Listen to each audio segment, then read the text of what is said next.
రేపు షట్టిల ఏకాదశి ఎంతో శక్తివంతమైన రోజు. అయితే ఏకాదశి రోజు ఇంట్లోని ఆడవాళ్ళు గుర్తుపెట్టుకొని ఈ కూర వండితే చాలు లక్ష్మీదేవి అనుగ్రహం కలుగుతుంది, వద్దన్న ఐశ్వర్యం వస్తుంది. ఈరోజు ఎవరైతే ఈ కూరను తింటారో వారికి కోటి జన్మల పుణ్యం వస్తుంది. కష్టాలు సమస్యలు పోయి సకల ఐశ్వర్యాలు సిద్ధిస్తాయి.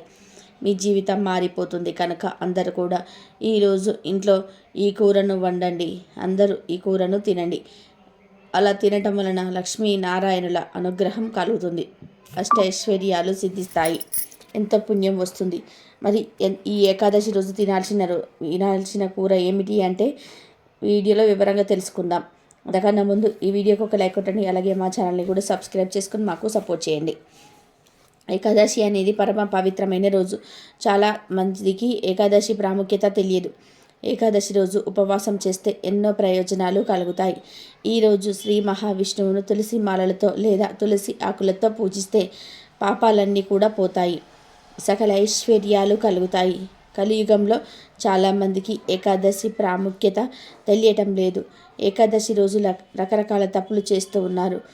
ఏకాదశి అంటే దశ అంటే 11 అని అర్థం. 5 జ్ఞానేంద్రియాలు, 5 కర్మేంద్రియాలు, ఒక మనస్సు, ఈ 11 ఉండబట్టే మన జీవితం ముందుకు నడుస్తుంది. ఈ 11 ఇంద్రియాలను పవిత్రంగా అదుపులో ఉంచుకోవటమే ఏకాదశి.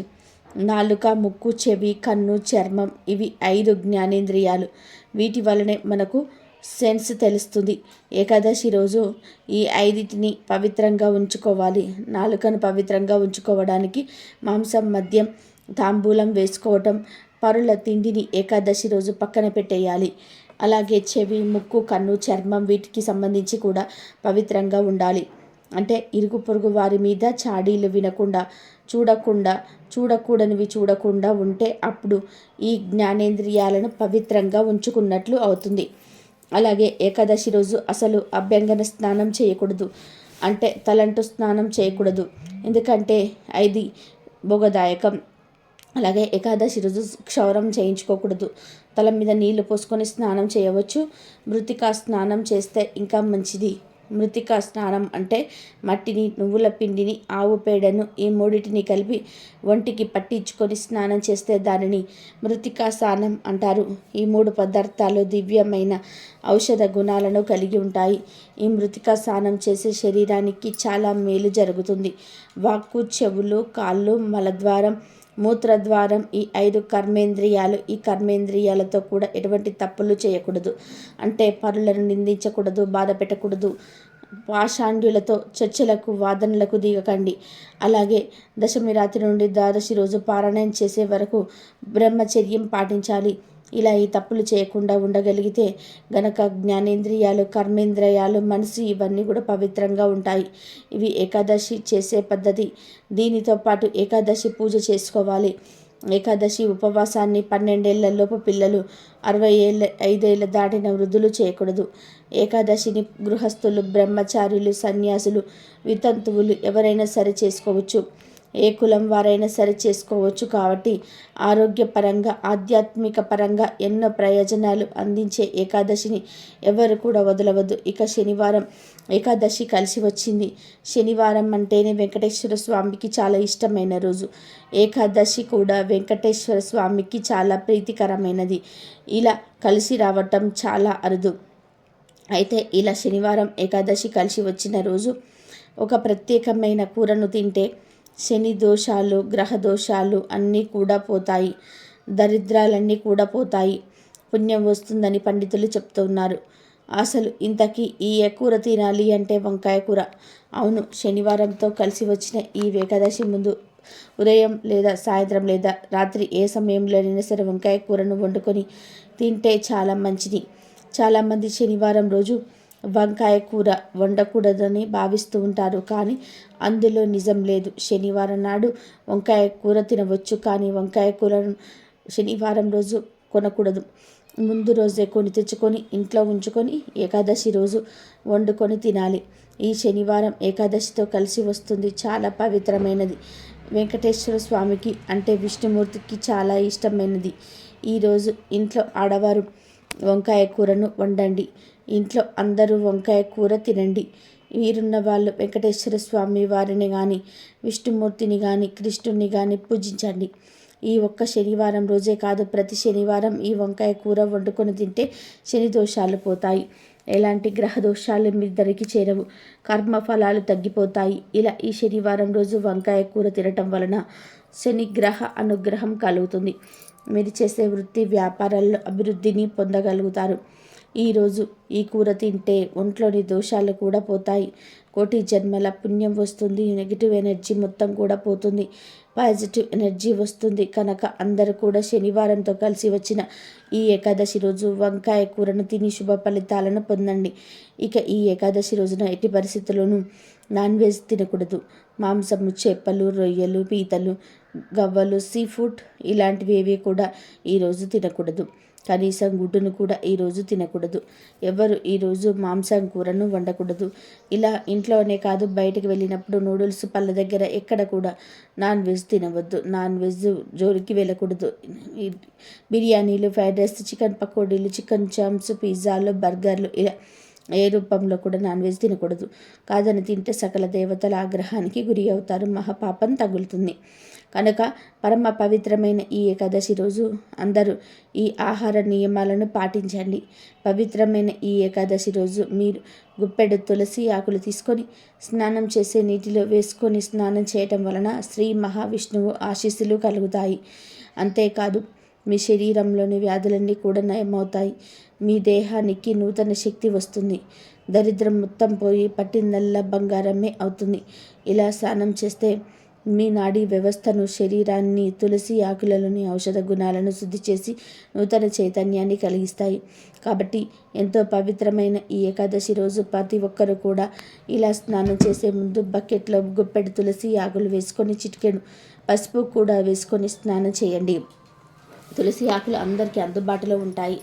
తులసితో స్నానం చేస్తే శరీరం శుద్ధి అవుతుంది. ఈరోజు ఉదయం 9:36 లోపు ఈ ఒక్క దీపం వెలిగిస్తే మీకు పట్టిన దరిద్రము, గ్రహ దోషాలు, రాహుకేతు దోషాలు, ఆర్థిక సమస్యలు, అప్పుల బాధలు అన్నీ కూడా తొలగిపోతాయి. జాతక దోషాలు పోతాయి. లక్ష్మీదేవి అనుగ్రహం కలుగుతుంది. ఏమీ లేదు, ఈరోజు ఉదయం చక్కగా స్నానం చేసుకొని 5:36 నుండి 9:36 వరకు ఈ దీపం వెలిగించాలి. ఎందుకంటే ఈ సమయం దీపారాధన చేయడానికి శుభ సమయం. కనుక ఈ సమయంలో ఇంట్లో స్వామివారి ఫోటో ముందు తామర ఆకును పెట్టి ఆకు మీద దీపాన్ని పెట్టండి. చాలామందికి తామర ఆకు విశిష్టత తెలియదు. తామరాకు లక్ష్మీదేవికి ఎంతో ఇష్టమైన ఆకు. ఈ ఏకాదశి రోజు తామరాకు మీద దీపాన్ని వెలిగించటం వలన లక్ష్మీదేవి అనుగ్రహం కలుగుతుంది. కోరిన కోరికలు నెరవేరుతాయి. కనుక ఏకాదశి రోజున లక్ష్మీ నారాయణ ఫోటో ముందుగా తామరాకును పెట్టండి. తామరాకులను బయట అమ్ముతారు, లేదా చెరువుల్లో, కొలనుల్లో తామర ఆకులు ఉంటాయి కదా, ఆకులను తెచ్చి అయినా సరే దీపం పెట్టుకోవచ్చు. ఇలా ముందు తామర ఆకును పెట్టి తర్వాత ఆకు మీద 3 బొట్లు గంధం కుంకుమలతో బొట్లు పెట్టండి. 3 చోట్ల గంధము కుంకుమలతో బొట్లు పెట్టండి. ఆ తర్వాత ఆకు మీద ప్రమిదను పెట్టి ఆవు నెయ్యి వేసి దీపాన్ని వెలిగించండి. 3 ఒత్తులతో దీపాన్ని వెలిగించండి. ఆవు నెయ్యి లేకపోతే నువ్వుల నూనెతోనైనా సరే దీపాన్ని వెలిగించవచ్చు. ఇలా ఈ తమలపాకు మీద దీపం పెడితే కోరిన కోరికలు కూడా నెరవేరుతాయి. లక్ష్మీదేవి అనుగ్రహం లభిస్తుంది. రాహుకేతు దోషాలు పోతాయి. మీ జాతకం అద్భుతంగా మారుతుంది. జాతకంలో ఉండే దోషాలన్నీ కూడా పోతాయి. సకల ఐశ్వర్యాలు సిద్ధిస్తాయి. కనుక ఎంతో పవిత్రమైన ఈ ఏకాదశి రోజున మీరు కూడా ఈ ఆకు మీద దీపాన్ని పెట్టి శుభ ఫలితాలను పొందండి. అలాగే ఏకాదశి రోజు పొరపాటున కూడా బెల్లాన్ని, ఉసిరికాయలను, నువ్వులను వేరే వారి చేతికి ఫ్రీగా ఇవ్వద్దు. అలా ఇస్తే దరిద్రం పడుతుంది. లేనిపోని కష్టాలు వస్తాయి. అప్పుల పాలైపోతారు. కనుక ఈరోజు ఈ 3 వస్తువులను వేరే వారి చేతికి ఫ్రీగా ఇవ్వవద్దు. ఈ వస్తువులను బయట షాప్ నుండి కొని తెచ్చుకోవచ్చు, కానీ అప్పుగా కొని తెచ్చుకోకూడదు, అప్పుగా ఇవ్వకూడదు, తీసుకోకూడదు. కనుక ఈ విషయాన్ని అందరూ గుర్తుపెట్టుకోండి. ఏకాదశి పూజ చేయాలి అనుకునేవారు ఉదయం బ్రహ్మ ముహూర్త కాలంలో నిద్ర లేవాలి. 3:30 నుండి 4 గంటల మధ్యలో స్నానాది కార్యక్రమాలు కూడా పూర్తి చేసేసుకొని శుచిగా శుభ్రంగా స్నానం చేసి చక్కగా జడ వేసుకొని పూలు పెట్టుకొని గాజులు వేసుకొని మంగళ ద్రవ్యములన్నీ కూడా ధరించి ఇంటిని శుభ్రం చేసుకొని తులసి కోట దగ్గర దీపం పెట్టుకొని ఆ తర్వాత పూజా మందిరంలో స్వామివారి ఫోటో ఏర్పాటు చేసుకొని అంటే విష్ణుమూర్తి అవతారాలలో ఏదో ఒక ఫోటోను ఏర్పాటు చేసుకొని వెంకటేశ్వర స్వామి అష్టోత్తరాలు చదువుకోవాలి. ఉత్తరముఖంగా కూర్చొని చదువుకోవాలి. పరమాన్నాన్ని నైవేద్యంగా పెట్టండి. ఈ పనులన్నీ కూడా సూర్యోదయానికి పూర్వమే అంటే 6 గంటల 10 నిమిషాల కంటే ముందే పూర్తి చేసుకోవాలి. 6 గంటల తర్వాత నుండి విష్ణు సహస్రనామాలు పఠించండి. కుదిరిన వారు ఉపవాసం ఉండండి. ఈ ఉపవాసం ఎలా చేయాలి అంటే పలహారం పండ్లు తినవచ్చు, వండిన పదార్థాలు తినకూడదు. మిగతా భాషణంతో విష్ణు స్మరణం చేస్తూ ఉండాలి. ఏకాదశి రోజు అందరూ కటిక ఉపవాసం చేయాలని ఏ శాస్త్రంలోనూ చెప్పలేదు. పళ్ళు, పలహారాలు, పాలు, నిత్యాది ద్రవ్యములు తినవచ్చు. అటుకలతో పాలు వేసుకొని తినవచ్చు, లేదా ఏక బుక్కంతో అంటే ఒక పూట భోజనం చేసి కూడా ఉపవాసం ఉండవచ్చు. ఇలా ఏకాదశి రోజు ఉపవాసం ఉండి ద్వాదశి రోజు ఉదయమే సూర్యోదయం కన్నా ముందే నిద్రలేచి దేవత ఆరాధన చేసుకొని నైవేద్యం సమర్పించి సూర్యోదయం తర్వాత భోజనం చేయాలి. ఇది ఏకాదశి వ్రతం. ఈ ఏకాదశి రోజు ముఖ్యంగా చేయవలసిన విషయం ఏమిటి అంటే నిద్ర లేచిన తర్వాత గుమ్మం బయటకు వెళ్ళి చక్కగా ముగ్గు పెట్టి దీపారాధన పెట్టి ప్రధాన ద్వారానికి మామిడి ఆకులు కట్టి భగవంతుడు ఇంటి లోపలికి వస్తాడు. ఆయన వచ్చిన తర్వాత పూజలు చేసుకుంటే ఆయన ప్రసన్నుడవుతాడు. సూర్యోదయానికి పూర్వమే ఉత్తర దిక్కుకు తిరిగి దండం పెట్టిన వారందరినీ కూడా విష్ణుమూర్తి స్వర్గలోకానికి చేయి పట్టుకొని మరీ కూడా తీసుకొని వెళ్తాడు. ఇల్లే వైకుంఠం, ఇంట్లోనే భగవంతుడు ఉన్నాడు అనే భావనతో పూజ చేయండి. ఖచ్చితంగా విష్ణుమూర్తి అనుగ్రహం లభిస్తుంది. మీ మనసుకు ఆనందం కలుగుతుంది. అనుకున్న పనులు ముందుకు వెళ్తాయి. ఎంతో ప్రశాంతత లభిస్తుంది. నెగిటివ్ ఎనర్జీ పోతుంది, పాజిటివ్ ఎనర్జీ పెరుగుతుంది.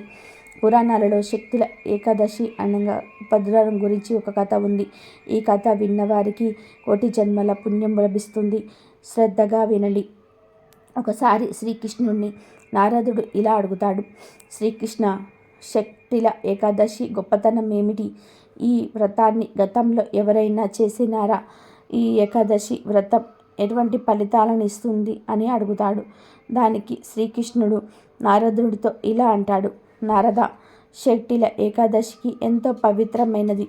ఏడాదిలో వచ్చే 24 ఏకాదశులలో ఉపవాసం ఉండకపోయినా ఈ యొక్క ఏకాదశికి ఉపవాసం ఉంటే అంతటి ఫలితాలను ఇస్తుంది. ఈ ఏకాదశి గొప్పతనాన్ని తెలిపే ఒక కథ చెబుతాను, జాగ్రత్తగా విను అని ఇలా చెప్పడం ప్రారంభించాడు. పూర్వం భూలోకంలో బ్రాహ్మణుడు స్త్రీ ఉండేది. ఆమె ఒంటరిది. ఆమె ప్రతిరోజు ఏదో ఒక వ్రతం ఆచరిస్తూ ఉండేది. శాస్త్రములు చెప్పినట్టు ఏ పండుగ వస్తే ఆ దేవతను పూజించేది. ప్రతిరోజు కూడా ఒక్కసారి మాత్రమే భోజనం చేస్తూ ఉండేది. నిరంతరం శ్రీకృష్ణుని అంటే నన్ను భక్తితో ఆరాధించేది. ఆ విధానంగా నా పండుగలయందు కూడా ప్రతిరోజు ఉపవాసం ఉండేది. అదే విధానంగా దీనుల పట్ల, బ్రాహ్మణుల పట్ల, ఆడవాళ్ళ పట్ల ఉదారంగా ప్రవర్తించేది. ఇల్లు లేని వారికి ఇల్లు ఇచ్చేది. అన్ని ఉపవాసాలు చేస్తూ ఆమె అనంతమైన శక్తిని సంపాదించింది. ఇన్ని ఉపవాసాలు చేసిన ఆమెలో ఒక లోటు ఉండేది. అదేమిటి అంటే ఆమె ఎప్పుడు బ్రాహ్మణులకు, పేదలకు అన్నదానం చేయలేదు. దేవతలకు కూడా ఎప్పుడు కూడా అన్నదానం నివేదన చేయలేదు. ఎప్పుడు ఉపవాసాలే ఉండటం చేత ఒంటరిగా ఉండేది. పెద్దగా అన్నం ఉండేది కాదు. అన్నదానానికి మించిన దానం ఏమీ లేదు. కానీ ఆమె అన్నదానం చేయలేదు. ఆమె అనేక ఉపవాసాలు చేసి తన శరీరాన్ని పవిత్రం చేసుకుంది. దానిలో ఏమాత్రం సందేహం లేదు. కానీ దానివల్లే ఆమె వైకుంఠం సంపాదించింది. కానీ అన్నదానం విలువ ఇంకా ఆమె తెలుసుకోలేదు. ఒకరోజు ఆమెను పరీక్షించడానికి ఆమె ఇంటికి భిక్షం ఎత్తుకునే వాడిలాగా వెళ్ళి ఆమె ఇంటి ముందు నిల్చొని భిక్షాందేహి మాత అన్నపూర్ణేశ్వరి అని కేక పెట్టాను. ఆ కేక విని అప్పుడు ఆ స్త్రీ ఇలా అంది, ఎక్కడి నుంచి వచ్చావయ్యా? నాకు నిజం చెప్పు అని గట్టిగా అరిచింది. అప్పుడు కూడా నేను భిక్ష పెట్టమ్మా, నీకు పుణ్యం వస్తుంది అని అన్నాను. ఆ మాటకు ఆమె కోపం తెచ్చుకొని నా భిక్ష పాత్రలోకి మట్టి మొత్తం విసిరివేసింది. ఇక నేను తిరిగి వెళ్ళిపోయాను. ఈ విధంగా ఆమె ఉపవాస వ్రతమును ఆచరించటం వలన చాలా కాలం ఆరోగ్యంగా జీవించింది. చివరికి స్వర్గవాసం కలిగింది. భిక్షగాడిగా వెళ్ళిన నాకు మట్టిని దానం చేసింది కాబట్టి స్వర్గంలో ఆమెకొక మట్టి ఇల్లు లభించింది. కానీ ఆ మట్టి ఇంట్లో ధనం ధాన్యం ఏమీ లేవు, ఖాళీగా ఉంది. ఆమె ఆ శూన్యమైన ఇంట్లోకి ప్రవేశించింది. ఇంటిలో అన్ని మూలలా చూసింది, ఏమీ కనిపించలేదు. దాంతో ఆమె కోపంతో నన్ను శపించింది. ఆమె నన్ను పూజించింది కాబట్టి నేను ఎక్కడ ఉన్నా ఆమెకు తెలిసింది. ఆమె నా దగ్గరికి వచ్చి నాతో, భగవంతుడా, నేను ఎన్నో కఠినమైన వ్రతాలు ఉపవాసాలు ఆచరించాను, సమస్త దేవతలను పూజించాను. ఇంత చేసిన నాకు ఈ స్వర్గంలో ఏమీ లేని మట్టి ఇల్లు లభించింది, అందులో తినడానికి ఏమీ లేదు అంది. ఆమెతో ఇలా అన్నాను, నీ వచ్చిన దానివి మళ్ళీ ఇంటికి వెళ్ళు. ఆ ప్రదేశానికి మహా తపశ్శాలివి అయిన నిన్ను చూడడానికి దేవతల భార్యలు అందరూ కూడా అక్కడికి వస్తారు. వాళ్ళు వచ్చాక నీవు తలుపు లోపలికి వెళ్ళి గడియ పెట్టుకో. వాళ్ళందరూ ఎంత తలుపు తట్టినా తీయకు. వారితో ఇలా అను, శక్తిల ఏకాదశి వ్రతం వలన కలిగే పుణ్యఫలంను ఇస్తేనే తలుపులు తెరుస్తాను అని వారితో చెప్పు అని చెప్పి పంపించాను. అంతటా ఆమె ఇంటికి వెళ్ళి తలుపులు తెరిచి లోనికి వెళ్ళి గడియ పెట్టుకుంది. ఇంతలో దేవతా స్త్రీలు ఆమె ఇంటికి గుమ్మం దగ్గరికి వచ్చారు. వారందరూ కూడా తలుపు కొడుతూ, అమ్మ సుందరవదన, నిన్ను చూడడానికి మేము అందరం కూడా నీ ఇంటి గుమ్మం ముందు నిలబడి ఉన్నాము, తలుపు తెరువు అని అన్నారు. అప్పుడు ఆమె, దేవతలారా, మీరు విశేషంగా నన్ను చూడడానికి వచ్చినట్లయితే షట్టిల ఏకాదశి వ్రత పుణ్యమును ప్రసాదిస్తే తప్ప తలుపు తెరవను అంటుంది. వారంతా కూడా ఆమె మాటలు విని, వ్రతఫలం కాదు, ఆ వ్రతం ఎలా చేయాలో వివరిస్తామని చెప్పారు. దాంతో ఆమె తలుపు తెరిచింది. అందరూ ఆమెను చూశారు. ఇచ్చిన మాట ప్రకారం వ్రతాన్ని ఉపదేశించారు. ఆమె వారు చెప్పిన విధానంగా భక్తి శ్రద్ధలతో ఆ వ్రతాన్ని ఆచరించింది. అలా ఆమె క్షణకాలంలోనే దివ్యమైన సౌందర్య రాశిగా మారిపోయింది. ఆమె ఇంటి నిండా ధనధాన్యములు సమృద్ధిగా వచ్చాయి. ఎక్కడ చూసినా వస్త్రములు, ఆభరణములు, వెండి బంగారము లేక కనిపించాయి. షట్టిల ఏకాదశి వ్రతం ప్రభావం వలన మట్టిలి ఇల్లు ఐశ్వర్యాలతో తొలతూగుతూ దివ్యమైన భవనంలా మారిపోయిందని నారదుడికి శ్రీకృష్ణుడు వివరించాడు. కాబట్టి నారద, షట్టిల ఏకాదశి రోజు ఏకాదశి వ్రతాన్ని ఆచరిస్తే అన్నదాన ఫలితంతో పాటు సమస్త పుణ్యం చేకూరుతుందని కృష్ణుడు చెప్పాడు. షట్టిల ఏకాదశి రోజు కొన్ని నువ్వులను తింటే మీ ఒంటిలో ఉన్న సకల దోషాలు తొలగిపోతాయి. నువ్వులను తినటం వలన మీ శరీరానికి నూతన ఉత్తేజం వస్తుంది. షట్టిల ఏకాదశికి నువ్వులకు సంబంధం ఉంది. ఈ పవిత్రమైన రోజున నువ్వులను అనేక రకాలుగా ఉపయోగిస్తారు. షట్ అంటే 6, ఇలా అంటే నువ్వులు. ఇలా నువ్వులతో 6 కార్యక్రమాలు చేయటమే ఈరోజు ప్రత్యేక విధి అన్నమాట. ఆ 6 విధాలు ఏమిటి అంటే, 1. తిలా స్నానం. నువ్వుల నూనె వంటికి రాసుకొని నువ్వులతో స్నానం చేయాలి. నువ్వులు నెత్తి మీద నుండి జాలువారులాగా స్నానం చేయాలి. ఇక 2వది తిల లేపనం. స్నానం అనంతరం నువ్వులను ముద్ద చేసి ఆ పదార్థాలను శరీరానికి పట్టించటం. ఇక 3వది తిలహోమం. ఇంటిలో తిలహోమం నిర్వర్తించాలి. 4వది తిలోదకాలు. పితృదేవతలకు తిలోదకాలు సమర్పించాలి. అంటే నువ్వులు నీళ్లు వదలటం అన్నమాట. నువ్వులు బొటన వేలుకు రాసుకొని ఒక పద్ధతి ప్రకారం నీళ్ళతో వదలటం. 5వది తిలదానం. నువ్వులు కానీ నువ్వుల నూనె కానీ ఒక బ్రాహ్మణుడికి దానం ఇవ్వాలి. ఇక 6వది తిలాన్న భోజనం. నువ్వులు కలిపి వండిన భోజనం భుజించటం. అంటే బియ్యం ఉడికే సమయంలో నువ్వులు వేస్తే అది తిలాన్నం అవుతుంది. షట్టిల ఏకాదశి రోజున నువ్వులతో నిర్వర్తించే ఈ 6 పనులు పూర్తి చేస్తే శ్రీ మహావిష్ణువుతో పాటుగా పితృదేవతలు కూడా సంతోషించి శుభప్రదంగా ఆశీర్వదిస్తారు. ఈ వీడియో నచ్చితే లైక్ చేయండి, షేర్ చేయండి, బట్ సబ్స్క్రైబ్ చేసుకోవడం మాత్రం అస్సలు మర్చిపోకండి. కాబట్టి ఈ షట్టిల ఏకాదశి రోజున నువ్వులతో 6 కార్యక్రమాలను చేయటమే ఈరోజు ప్రత్యేకమైన విధి అన్నమాట. ఆ 6 విధాలు ఏమిటి అంటే, 1. తిలాస్నానం. నువ్వుల నూనె వంటికి రాసుకొని నువ్వులతో స్నానం చేయాలి. నువ్వులు నెత్తి మీద నుండి జాలువారేలాగా స్నానం చేయాలి. ఇక రెండవది,